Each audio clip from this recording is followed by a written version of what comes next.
ನಮೋ ಭಗವತೆ ವಾಸುದೇವಾಯ.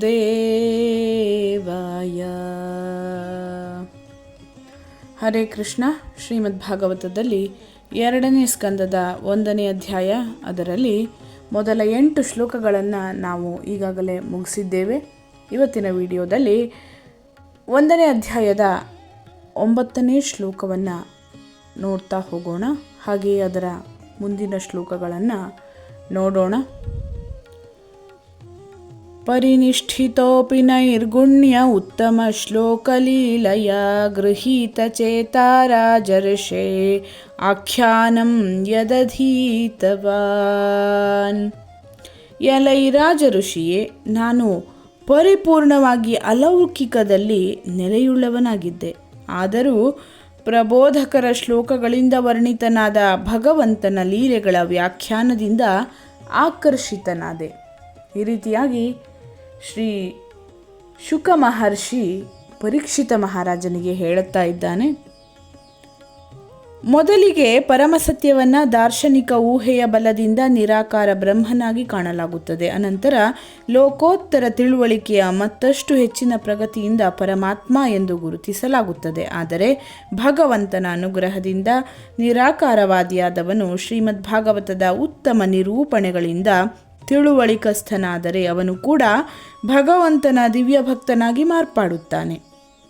ತಿಳುವಳಿಕೆಯ ಅಭಾವದಿಂದಾಗಿ ನಾವಿನ್ನೂ ಪರಮಸತ್ಯನಾದ ಪುರುಷನ ಕಲ್ಪನೆಗೆ ಹೊಂದಿಕೊಳ್ಳಲು ಸಾಧ್ಯವಾಗಿಲ್ಲ.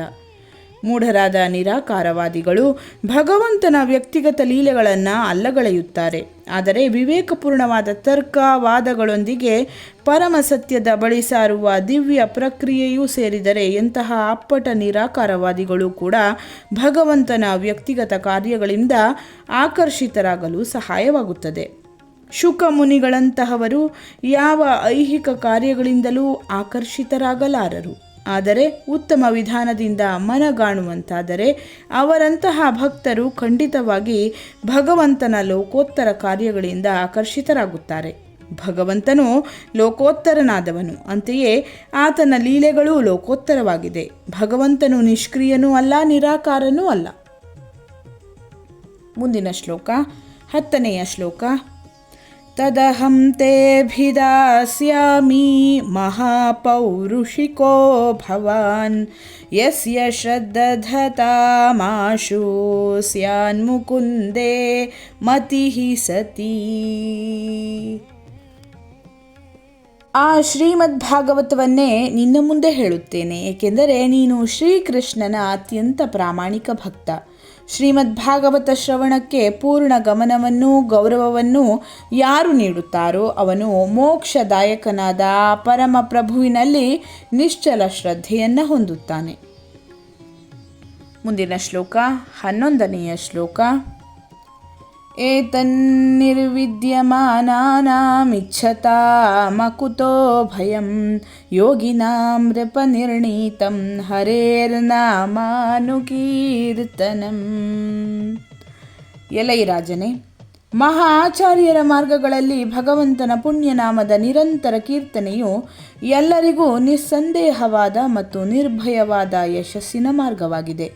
ದಿವ್ಯ ಜ್ಞಾನದ ಬಲದಿಂದ ಅತೃಪ್ತರಾದವರಿಗೂ ಸಹ ಇದು ಯಶಸ್ಸಿನ ಮಾರ್ಗವಾಗಿದೆ. ಮುಂದಿನ ಶ್ಲೋಕ 12ನೆಯ ಶ್ಲೋಕ.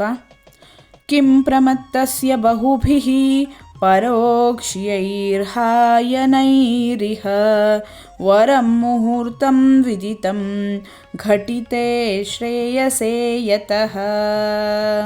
ಪ್ರಪಂಚದಲ್ಲಿ ಅನೇಕ ವರ್ಷಗಳಿಂದ ಅನುಭವಹೀನನಾಗಿ ವ್ಯರ್ಥವಾಗಿ ಕಳೆಯುವ ದೀರ್ಘ ಜೀವನದ ಮೌಲ್ಯವೇನು? ಪೂರ್ಣ ಪ್ರಜ್ಞೆಯ ಒಂದು ಕ್ಷಣವೇ ಉತ್ತಮ, ಏಕೆಂದರೆ ಅದು ವ್ಯಕ್ತಿಯು ತನ್ನ ಪರಮಾಸಕ್ತಿಯ ಶೋಧನೆಯನ್ನು ಆರಂಭಿಸಲು ಅನುವು ನೀಡುತ್ತದೆ.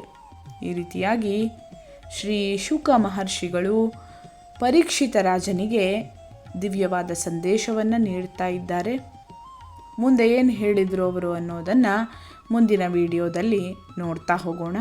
ಧನ್ಯವಾದಗಳು. ಲೋಕಾಃ ಸಮಸ್ತಾಃ ಸುಖಿನೋ ಭವಂತು.